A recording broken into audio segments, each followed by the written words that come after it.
atong liturhiya nagpahinumdum kanato una sa tinuod nga pagpangandam tungod kay maghari na ang Dios kanato. Siya moabot kanato ang iyang gingharian ania kanato. Ug mao nga kung atong pamalandungan diha usab sa atong pagsulod sa panahon sa Adbyento, mausab kini ang ipasupay kanato diha sa pagpangandam nga kita andam usab sa pagdawat sa pag-abot sa atong Ginoo sa atong kinabuhi. Sa mga igsoon, sa unang pagbasa gikan ni Propeta Daniel, kini naghatag kanato og warning, no? Nga naman tungod kay maingon siya adunay daghan nga mga katingalahan o katingad-an nato nga makita. Sama ni atong iyang giingon nga sa iyang damgo human sa nakita niya nga tubig, dagat, migawas ang upat ka klaseng mananap. Lain-lain ang dagway o lain-lain ang ilang mga dala nga mga kinibang murag makalilisang, no? Makahatag og kalisang sa daghan. Ana ay mga katingalahan o katingad-an nga mga panghitabo. Apan matud pa sa katapusan, adunay usa ka tawo nga moabot ug kini siya puno sa himaya ug silang tanan matud pa mo submit ngadto niini maong tao.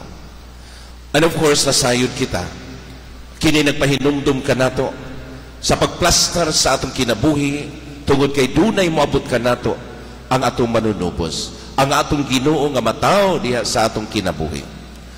Ug dinhi sa atong ebanghelyo karon, una again naghatag og warning nato because of our spiritual blindness. Kanabang usahay bisan sa daghang mga signs nga nakita nato, nga mabasa nato sa atong palibot, usahay wala gihapon kita maghatag og pagtagad diha sa iyang mga pulong, diha sa iyang mga gisulti kanato nga maglala o maghatag kanato og maayong pagkinabuhi, maghatag kanato og kalinaw og paglaom diha sa atong kinabuhi. So mga igsoon, si Kristo nagpahinumdum kanato sa pagbasa sa mga signs sa atong palibot. Tungod kay kini nagpasabot nga duol na ang gingharian sa Dios, nga ania na kanato ang iyang gingharian o kini angayan nga mupuyo sa atong mga kasing-kasing. Ikaduha mga igsoon, being receptive, no, sa iyang mga pulong. Kini maghatag kanato og kabag-uhan, maghatag kanato og bag-ong kinabuhi, maghatag kanato og pagsabot kung kinsa si Kristo o kinsa siya nga moabot sa atong kinabuhi. Mabitaw nga ang sign niya yung gingon, well, kini di man kay mahitabo din sa ato, no? Matud pa niya ang kahing igera o ang tanang mga kahoy nga moabot ang panahon nga mga wala gyud ang dahon ana, mga makita nato nga punuan ra og mga sanga ang hibilin, no? Labi na sa laing nasod. Pero kung makita na sa mga tao nga kini nanahon, doon na ni mga dahon nga mugawas, kini naghatag og sinyales nga ting-init na, summertime na. So mausap kini ang gisaysay na Jesus kanato. If we are receptive of the words of God, maka kini maghatag kanato og pagpahinumdum, no? Maghatag kanato og pagpahinumdum nga siya ania na og duol na sa atong kasing-kasing. Ania na siya uban kanato. Sa katapusan, ang pagpahinumdum kanato to remain faithful to Him.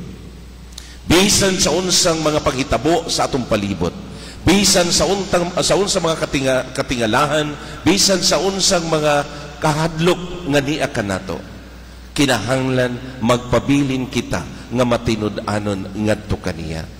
Atong himuon nga kita lig-on kanunay sa unsa mang mga pagsulay nga moabot sa atong kinabuhi. Kinahanglan andam kita sa pagdawat kaniya sa kinasing-kasing. Abli ang atong kinabuhi, abli ang atong kaugalingon, alang kaniya nga mupuyo sa atong kinabuhi. Ug mao kini ang atong gipangandaman karon, ilabi na sa pagsulod nato sa panahon sa Adbyento. So this coming Sunday, ato makita ang mga preparasyon sa paghimo o paglatas nato sa panahon sa Adbyento hangtod sa pagkatao sa atong Ginoo.